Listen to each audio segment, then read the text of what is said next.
السلام عليكم ورحمة الله، زي حضراتكم عاملين إيه؟ يا رب تكونوا في أحسن صحة وأحسن حال. معاكم دكتور أسامة عرفة، استشاري طب الأطفال وحديث الولادة في بورسعيد.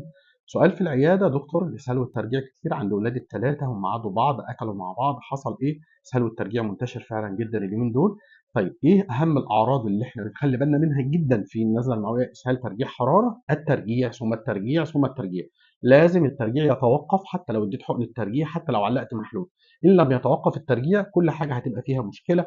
ليه؟ لأن الترجيع هيمنع السوائل، هيمنع الشرب، هيمنع الدواء، هيمنع الأكل، هيمنع كل حاجة.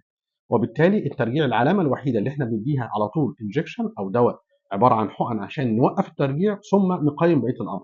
لو الترجيع وقف ممكن الإسهال يظهر زيادة، ممكن الحرارة تظهر زيادة، وده مش تطور للحالة على قد ما هو نسبيا بدأت الأمور تتحسن، الجسم بدأ يقاوم وبدأ الميكروب ينزل والسوائل بتاعة التلوث أو الميكروب تنزل مع الإسهال، وده كويس في حد ذاته.